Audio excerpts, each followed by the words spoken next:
Selamat pagi, Ibu dan rekan-rekan semua. Salam sejahtera bagi kita semua. Perkenalkan, saya Maria Arsela, NIM 19002064. Di sini saya akan membahas materi terkait artikel yang telah saya buat.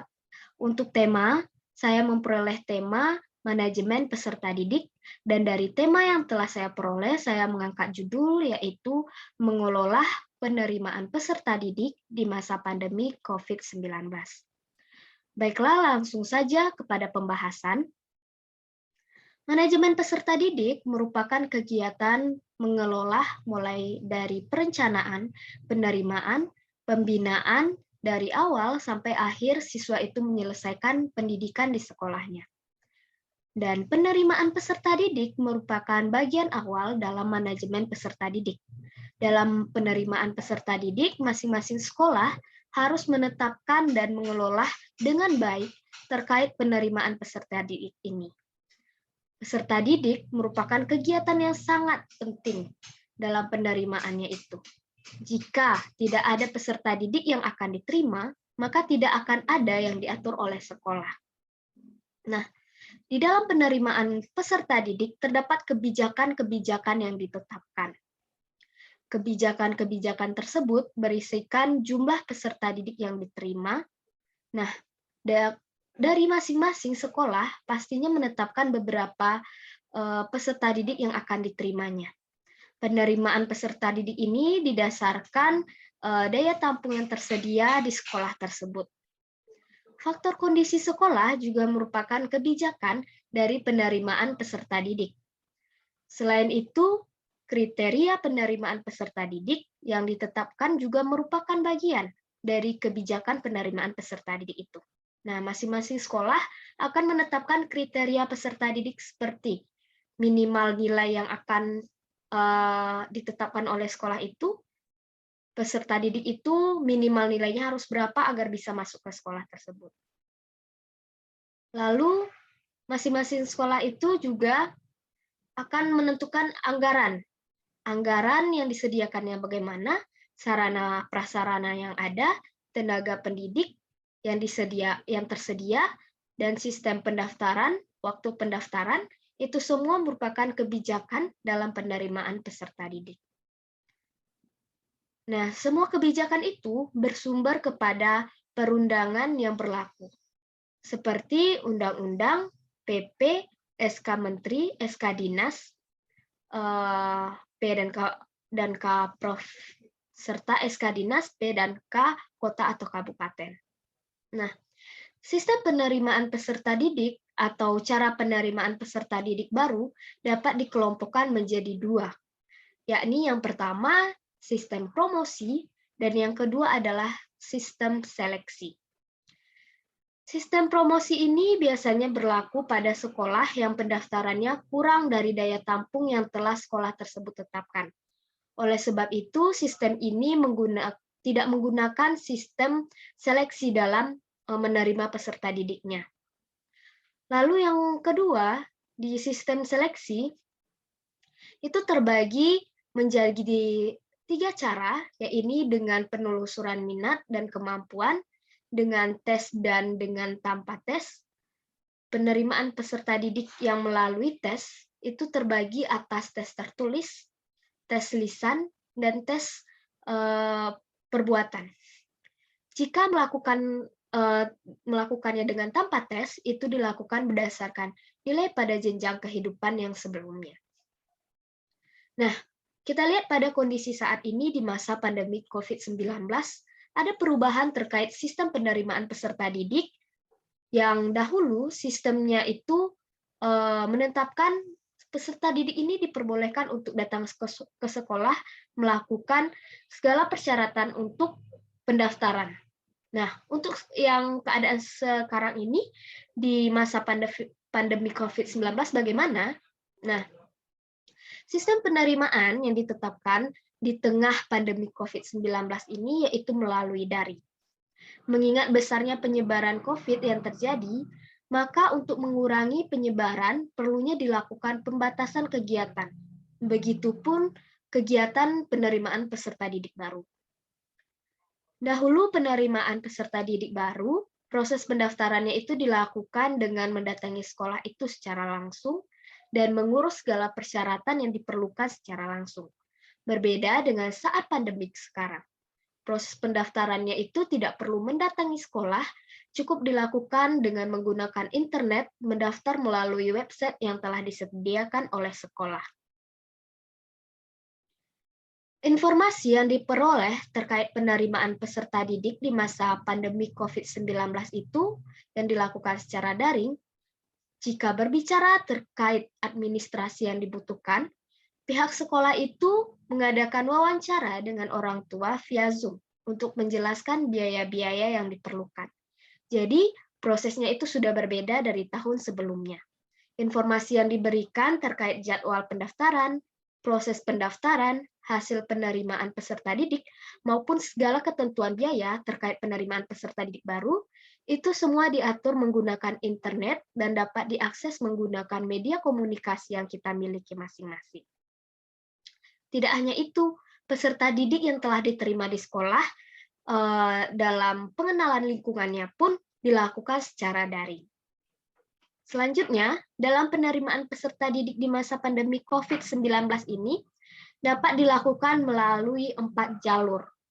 Di antaranya, yang pertama adalah jalur zonasi, yang kedua adalah jalur afirmasi, ketiga adalah jalur perpindahan, tugas atau PHK orang tua atau wali, anak atau anak guru, dan yang terakhir adalah jalur prestasi. Nah, kita bahas yang pertama untuk jalur zonasi. Jalur ini didasarkan pada kondisi geografis, peta zonasi akses mutu, jumlah output SMP atau MTS, populasi masyarakat, dan sebaran sekolah di masing-masing wilayah administratif. Ketentuan pada jalur zonasi ini prosesnya tidak memerlukan seleksi berdasarkan prestasi secara akademik ataupun non-akademik, tetapi berdasarkan jarak dari rumah tempat tinggal yang alamat pastinya sudah tercantum di kartu keluarga dengan tempat sekolah yang dituju. Untuk pengukuran batas wilayah yang ditetapkan itu bisa menggunakan metode point to point yang terdapat pada aplikasi Google Map. Nah, untuk jalur yang kedua itu adalah jalur afirmasi. Untuk jalur afirmasi ini merupakan jalur bagi calon peserta didik yang tidak mampu, yang alasannya bisa berasal dari luar zona maupun dalam zona. Jalur ini pembuktiannya berdasarkan pada dokumen yang telah terdaftar di program jaringan sosial yang diterbitkan oleh pemerintah pusat maupun daerah. Untuk jalur yang ketiga, yaitu jalur perpindahan tugas atau PHK orang tua atau wali atau anak guru. Jalur yang ketiga ini dikhususkan kepada calon peserta didik yang orang tua atau walinya harus pindah tugas ke wilayah lain karena suatu hal tertentu. Selain itu, bila orang tua atau wali yang merasakan dampak dari COVID-19 ini, di mana orang tua atau wali mereka di PHK karena dampak dari COVID-19 ini. Serta bagi calon peserta didik yang orang tuanya guru dan mengajar di sekolah tempat ia mendaftar di sana, itu adalah bisa menggunakan jalur perpindahan tugas atau PHK orang tua atau wali atau anak guru tadi. Nah, yang jalur keempat adalah jalur prestasi. Jalur yang terakhir ini didasarkan pada prestasi yang dimiliki oleh calon peserta didik, seperti nilai yang mereka peroleh dari ujian yang telah mereka lakukan. Untuk jalur prestasi ini tentunya memiliki batasan nilai yang ditetapkan dari masing-masing sekolah, seperti menetapkan nilai minimal yang harus peserta didik miliki agar dapat mendaftar di sekolah tertentu. Nah, bila peserta didik tidak dapat mencapai nilai minimal yang sudah ditetapkan, maka otomatis peserta didik tersebut tidak memenuhi syarat untuk mendaftar di jalur prestasi dan tidak dapat mendaftar melalui jalur tersebut.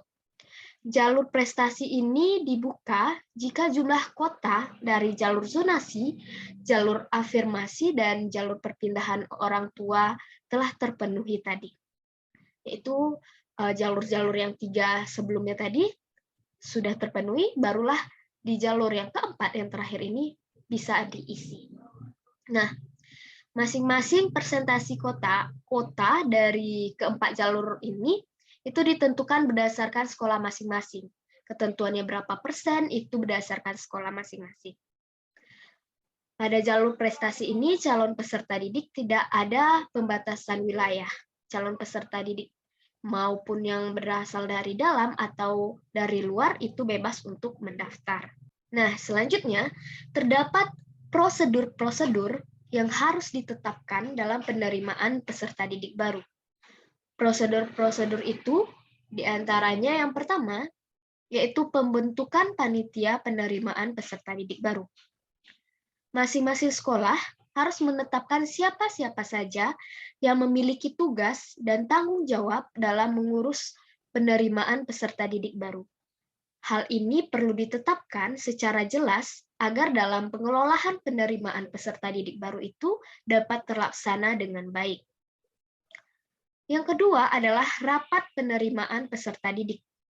Setelah ditentukan siapa yang bertugas menjadi panitia dalam penerimaan peserta didik, maka selanjutnya dilakukan rapat terkait penerimaan peserta didik baru tersebut, yaitu membahas tentang bagaimana proses pelaksanaan yang akan dilakukan dalam penerimaan peserta didik di masa pandemi COVID-19.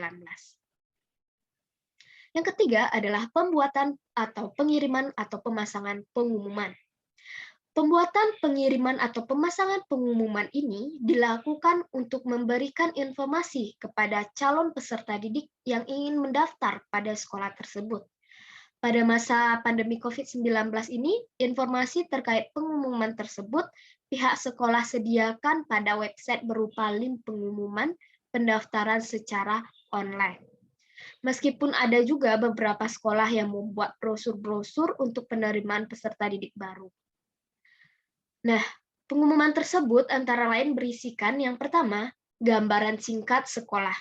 Yang kedua, persyaratan pendaftaran peserta didik. Yang ketiga, cara pendaftaran.